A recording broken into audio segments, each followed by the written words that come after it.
In today's video, we're going to talk about what is a stock split. Google is splitting their stock 20 to 1. We're going to discuss about all that after the intro. What's up guys, this is JC and welcome to the Wealth Engineering channel. I create content so that we can learn how to make, keep, and multiply money for the purpose of increasing your net worth, retire early, and build generational wealth. Now, how do we do that, guys? By investing in stocks, crypto, real estate, and business. And in today's video, we're going to talk about the stock market. We're going to talk about stocks in general and the concepts that you should be able to be aware of, because it's not necessarily just stocks. It's basically anything in a market, public market, that has a market cap, that has value, that could help you understand a lot about stocks, even in cryptocurrencies. So what is a stock split?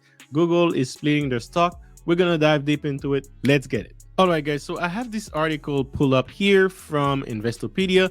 It's, again, a great content resource. It's kind of like the Wikipedia of investing, obviously. But hey, what is a stock split? It's a stock split happens when a company increases the number of its shares to boost the stock's liquidity.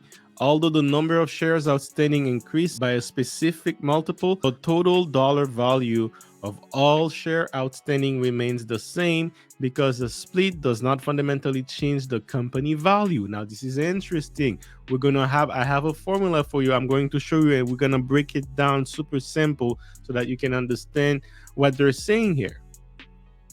Let's get deeper. Now, there is many types of shares, right? And what is a share? It's basically a part of the company that you have where you can make some decisions of voting, right? You have more voting rights. But hey, there are different types of shares. And when we are making a stock split, we got to consider about all that as well, right?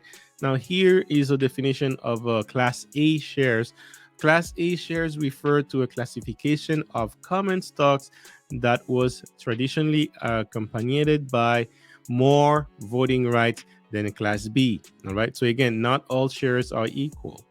However, there's no legal requirements that the company structure their shares with the share class this way. Fine, and then what is a Class B? A Class B shares has a classification of common stocks that may be accompanied by more or fewer voting rights than a Class A, but of course probably more than a Class C, right? And it goes on and on. So basically that could show you the differences between shares, right?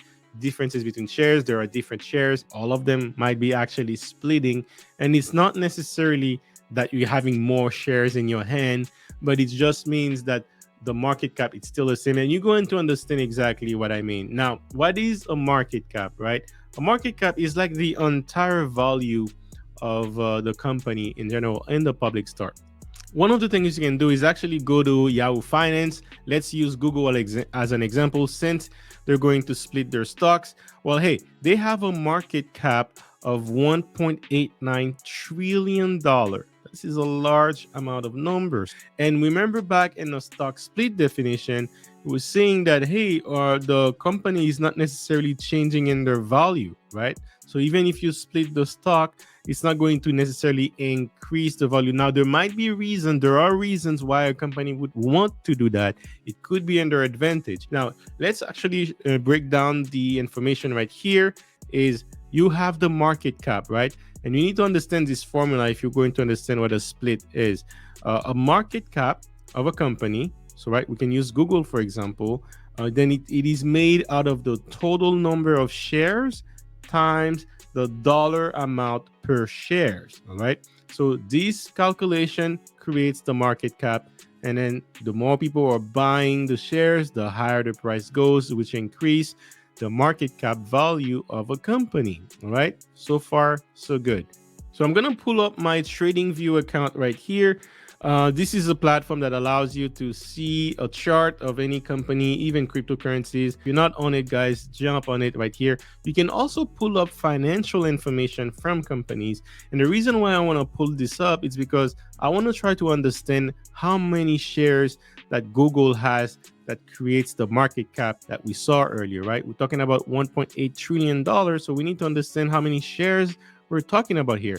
And based on this line right here, it's saying that there is about 661 million shares, right? 661 million shares. So now let's plug that back on the formula right here. So if also actually while we were here, let's look at the price. We're talking about 2,860 dollars per shares, right? So again, you have 2,868 per shares times 661 million. Well, that's going to give you the market cap, which is $1.89 trillion. So that's where this calculation comes in. And the higher the price, the higher the market cap, the lower the price, the lower the market caps. Usually the total number of shares stays constant, and you see the market cap and price changes. So in this situation for Google, we're having a stock split, meaning the company is transforming one stock into multiple stocks so that you can reduce the price of shares. And why would a company want to do that? Because, hey, think of it this way, the market cap will not necessarily change, the number of shares will change. So if you decide to increase the number of shares, then you're going to have to decrease the price per shares to equal the same amount of market cap. That creates a scenario where the barriers of entry are much lower, and then now investors can get in at a lower price. Let's say it's $100. Let's say, right? It could be close to $200, but hey, it's something that they can afford as opposed to save like close to $3,000 US just to get one shares. It might discourage a lot of investors, right? And Google financials great. It's a $1 trillion company. They have a lot of assets under their names, right? Including YouTube, where you're watching me right now. So it kind of makes sense for them to at least make the barrier a lot easier for other people to chime in. And let's get into it. According to CNBC, Google parent Alphabet said its board approved plans for a 20-to-1 split. 20-to-1 split on Tuesday, right? So basically what that means is, hey, Google is good for every shares that Google has. We're talking about 661 million, right? But every single one of them is going to be timed by 20, right? It's going to create 20 times more shares than you have in the market right here.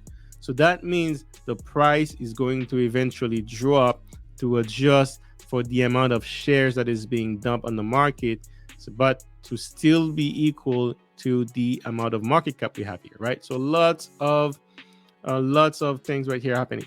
And investors are always looking for the next big thing. They're always looking for the most secure, safe investment for the future. And based on the amount of assets Google has, you have to think about Google when it comes to good investments in the future. Well, hey, I have different opinion. I have different things I'm looking into.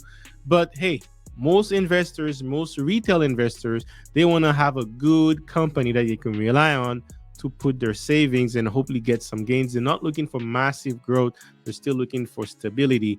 And when you look at Google's the last couple of years, we can look at this chart right here from TradingView. And that's why I love this platform right here, because you can get all the information in one place. Now, what we're looking at right now is the income statement for Google. And in blue is their net income. Purple is their total revenue. And in yellow, orange, it's kind of like their expenses. So, hey, they make money, they have to pay their expenses, and after they keep in their pocket what's left, that's what the blue would be. And you can see year over year, they've been having more revenue. Investors like predictability. They like to see things moving forward. And even if we put it on a quarterly, you can see that, hey, the last quarters, we've been going up and up and up. The more the revenue goes up, the more the expenses goes up, but also the more the income comes up, right? We're talking about like 20 billion per quarter, and we're talking about possibly like 70 billion in a year, guys. So this is making income after all expenses paid, 70 billion in a year. That's crazy, man. That's a big money right here. I also came across the monthly falls. Google and YouTube are category leaders. Alphabet owns two businesses with insane market share, saying that, hey, in the category of Google search engines, well, Google search owns 86% of this market. This is not just, man, this is like dominate the entire market. This is becoming the market. And YouTube, right, one of the second biggest search engine in the world, And guys, this is huge. This is huge when you compare that with Facebook and Meta, what they're currently working on right now. Meta is not looking too good. This is the first year they're actually losing subscribers. A large part of their audience and income is coming from also marketers who wants to pay to have content listed and market. Me as a business, I'm looking at YouTube, I'm looking at Facebook, and I'm choosing YouTube hands down. I can really tailor my ads, really tailor my business towards someone who's making a research, exactly looking for the information I'm providing. I'm feeding it right into them. It's just beautiful, right? As opposed to Facebook, who just try to force feed you that information and hopefully you'll like it, right? I'm not even looking into it. I'm just trying to get some information from my family. Boom, I get an ad. I'm not interested. Whereas YouTube, I'm curious about Amazon's product, and I get an ad from an Amazon product that I'm looking for. Perfect, get it, right? So that's why YouTube has been a better search engine. Also, that helps marketers. A lot of businesses have been focusing on going there, and that's going to signify a lot of growth. So now they're talking about the year-over-year growth when it comes to the segment and also the revenue as well. Crazy, right? So this is what investors love to see. They love to see stability. They love to see growth consistently. But hey, the day that Google stopped growing, you're going to see something just like you saw with Facebook. For now, the future for Google is very interesting. They're dropping their stocks. A lot of people is going to buy in, and that could actually bring the price back up. But the entire market right now is not doing so well. Hey, threat of inflation going on. There are bigger forces that can affect your wealth. All that to say, guys, make sure you stay vigilant, learn, and enjoy, guys. Invest, and build that portfolio. With that said, let's meet on the next one. Hey, yeah, it's all about wealth engineering. Might be something that you're not used to. It's okay, cause I'm here to introduce you to concepts. Time to grow and make big moves. All about crypto, come see. Stocks and business, yes indeed. Got the info that you need. Hosted by my homie JC. Hey.